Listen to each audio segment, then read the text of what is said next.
Bonjour à vous, chers et choisis de Jésus. Le message numéro 30 du 3e volume nous invite à tourner notre regard vers le Père afin de découvrir les solutions aux problèmes que nous vivons. Seigneur, la prière que je faisais ce matin-là était celle-ci. Seigneur Jésus, je vous présente cette situation connue de vous où nous croyons être victimes de trahison. Effectivement, nous avions quelqu'un qui nous avait, un employé, et qui nous avait triché, qui s'était servi de la caisse. Pour vivre conformément à l'Évangile, comment devons-nous nous comporter? Et quelle attitude devons-nous avoir dans une telle situation? Je vous donne mon impuissance et je compte uniquement sur votre aide. Merci d'entendre et d'exaucer ma prière, votre tout-petit qui vous aime. Mon tout-petit, dans cette situation, comme dans tous les autres, tu ne dois pas abandonner ce qui est essentiel au profit de ce qui est secondaire. Le Seigneur est toujours présent dans toutes les situations que nous vivons. Et pour cela, il faut se placer sur ce qui est essentiel, garder à notre esprit ce qui est essentiel. Ce qui est essentiel, c'est la relation intime que nous avons ensemble. Ce qui est secondaire, c'est tout ce qu'il y a en dehors de notre relation d'intimité que j'ai avec toi et que tu as avec moi, ton Dieu. C'est en gardant cette intimité au plus profond de toi-même que tu vas puiser à la source même de l'amour. Toutes les inspirations dont tu as besoin pour solutionner tout problème qui se présente à toi. Dieu est le Tout-Puissant. Il est la source même de l'amour. Il est la sagesse. Et lorsqu'on reste branché sur lui, nous recevons toutes les inspirations que nous avons besoin en temps voulu.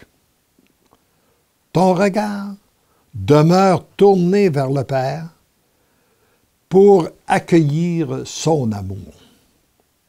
Et tout en accueillant son amour, tu accueilles aussi les inspirations dont tu as besoin pour solutionner un problème.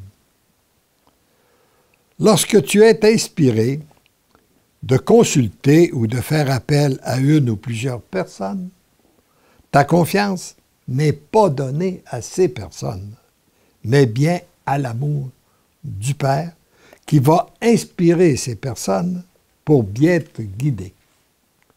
Le Seigneur aime passer à travers les humains pour répandre ses grâces, ses lumières, son discernement, sa sagesse, son amour. En ce qui concerne la situation qui te préoccupe en ce moment, l'ayant remise entre les mains du Père, tu n'as plus à t'en préoccuper, car la solution va venir de lui. On lui remet, mais on a tendance à le reprendre. Alors, il faut lui laisser entre les mains et ne pas s'en préoccuper. Un autre tantôt, il m'a dit, je n'ai pas d'objection à ce que tu t'occupes, mais je ne veux pas que tu te préoccupes. Que ce soit pour avancer vers la solution ou faire appel aux personnes qui vont t'aider à solutionner ce problème. Tu peux te demander pourquoi faire appel à d'autres personnes puisque la solution doit venir du Père. La réponse, elle est simple.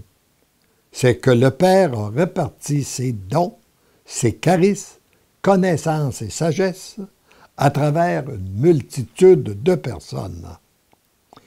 Et dans son plan d'amour, il veut passer à travers les personnes pour réaliser son plan.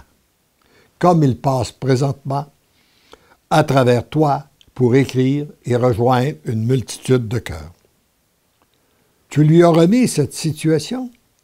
Tu fais appel à lui pour te guider. Tu agis en étant certain que c'est lui qui te conduit pour ce que tu as à accomplir ou à confier à d'autres.